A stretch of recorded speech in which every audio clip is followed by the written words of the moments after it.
Hello, everyone. Hope you're all well on this Saturday morning. It is January 6th, and in our little corner of North Georgia, it is nasty weather. It is about 37 degrees Fahrenheit and rain, a cold rain. I would rather just go ahead and have some snow. I really would. Let us know what it's like in your corner of the world. I'm sure it's a lot colder in some other areas, so let us know, or warm, depending on where you are, of course.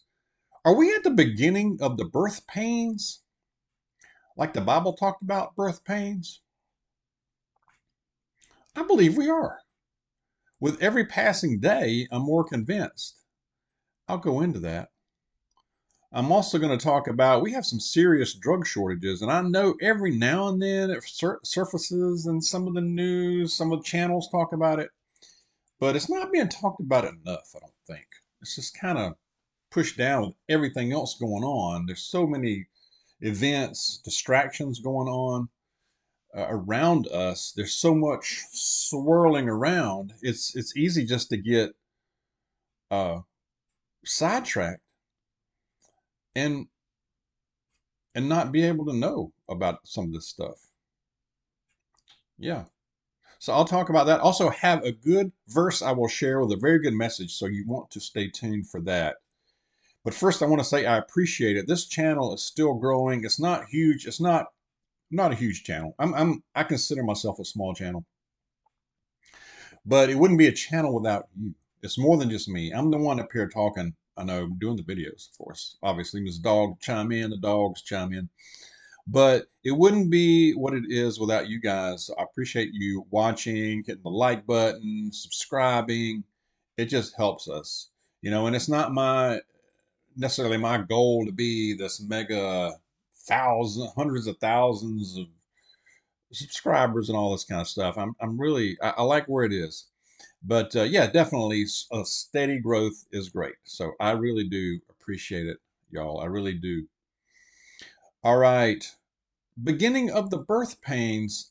You know, if you really look at some of what the Bible talks about, and I'm not a Bible scholar, I really, y'all, I'm not, y'all know that. But I think we can check off some stuff. I mean, really, if you see what's going on, nation will rise against nation, check. Earthquakes, check. I know earthquakes happen a lot. I get it. But it seems to be more here lately. Like New York City, uh, Japan. I heard California. I know California gets a lot of them, but it just seems more widespread, all over the globe.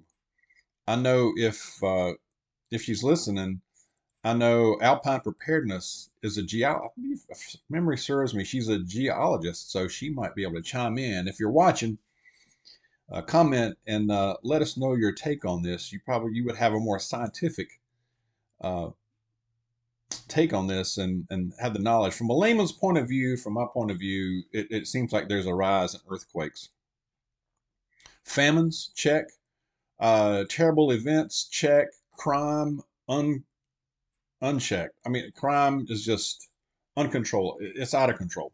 That's the word I'm looking for. Check. So I think it's increasing exponentially. And I believe most of us don't really realize how much it's increasing because we've become desensitized to it. We've become just numb from hearing this. I just found out there was a school shooting, like was it yesterday or the day before in Iowa? Iowa, come on. So luckily there were no, I don't believe, I think the only fatality was the actual shooter in that, but and that's still sad. And what is going on with society? When you just take a quick look, I mean, Mrs. Dawg pointed this out to me the other day. In one day, it was like half of a day. If you and we don't listen to, we used to live in Metro Atlanta. We don't live terribly far from it now, but we used to live right in the middle of it. And we don't listen to the news from there anymore. But Mrs. Dawg will have it on because she wants to hear the traffic reports because she has to drive down in there 3 days a week. God bless her. But she was talking about all just in a half of a day report all the shootings, at least that were just reported, and there were multiple in one day last week. One was officer, like law enforcement involved, but others were not. You got judges being attacked. You got these big mob street takeovers going on all over the country. Los Angeles citizens are demanding action, and I don't blame them. Los Angeles County, I don't know what's happening there. It's sad, but the citizens are like, they're demanding from the city leaders, do something. There was an incident, I believe it was last week, where they drove a car, into a bakery. A bakery? What?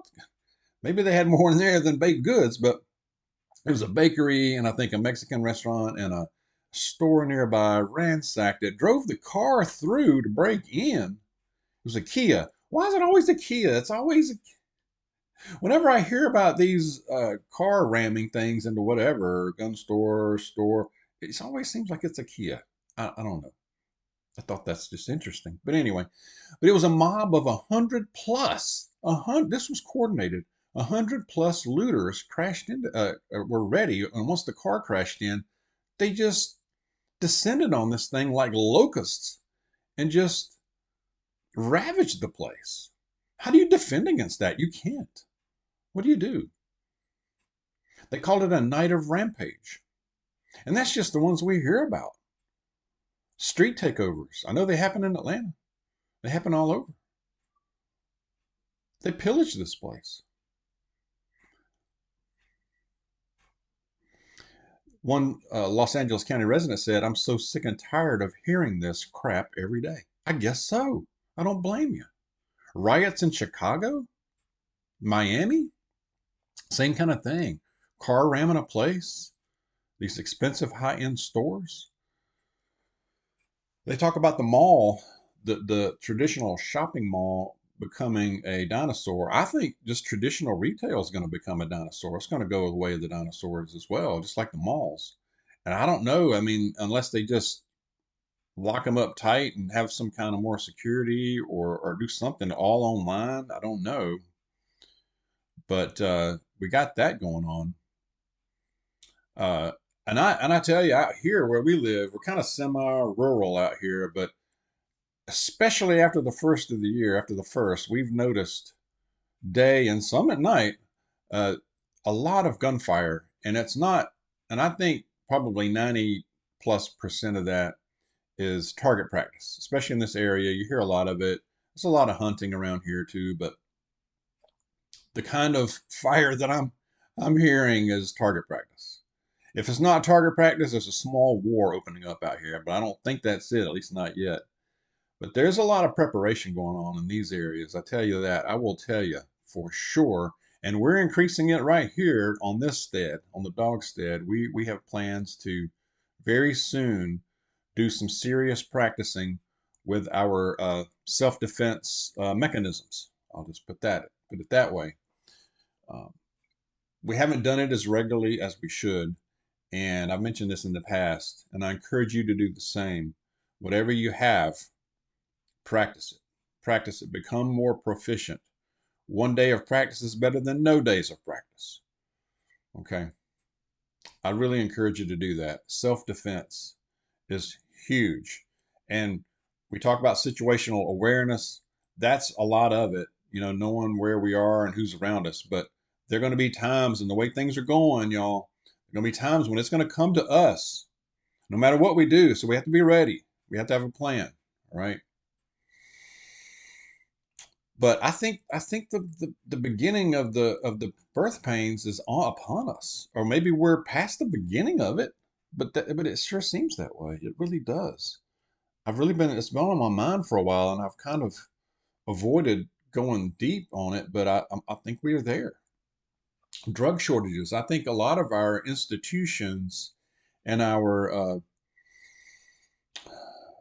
government and otherwise, institutions and systems are just falling apart. Drug shortages, our health care in general, and I'll do another video on healthcare because I'm doing some research and talking to people about that, but that are in it more, that are in the industry.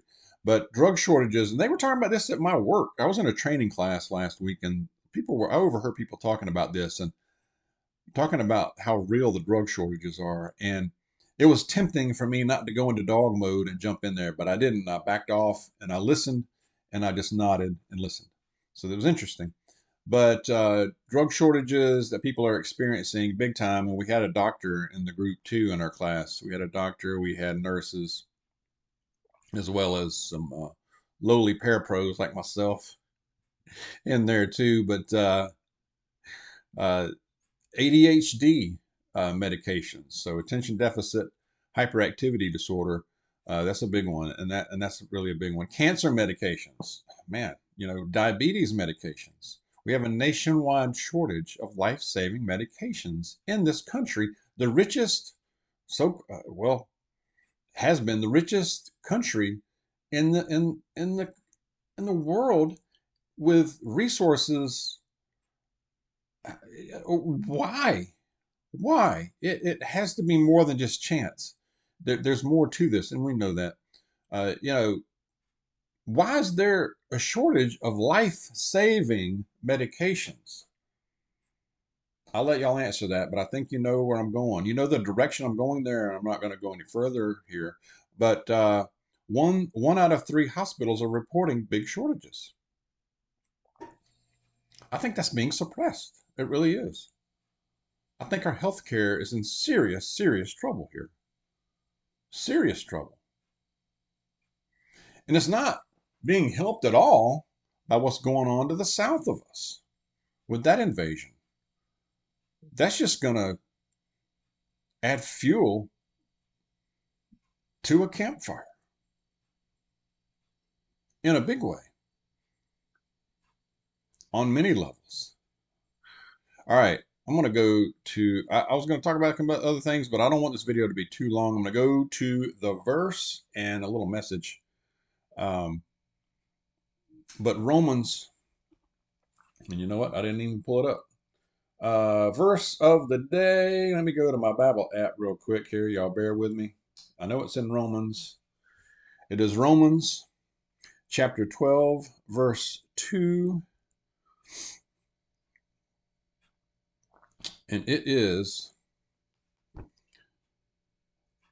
says, do not be conformed to this world, but be transformed by the renewal of your mind,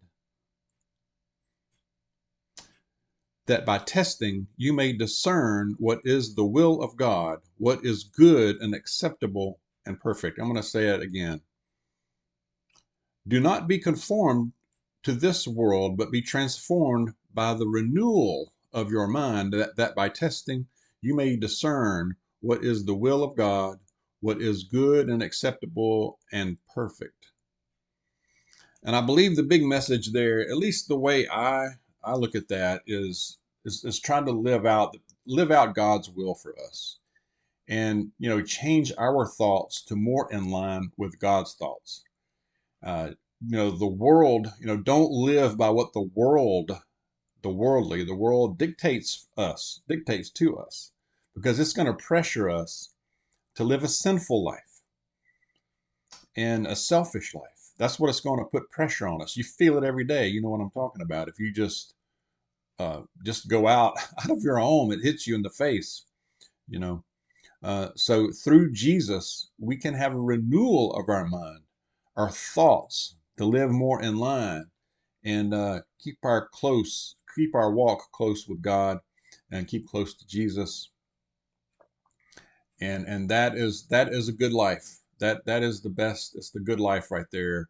And it also puts us closer to having a chance at that eternal. It will get us eternal life. Okay. Keep believing, keep the faith, and keep close to Jesus. All right. Share your thoughts. Let's stay aware out there. Keep our situational awareness as we go about our business out there. Let's stay safe. God bless you, and I'll see you soon.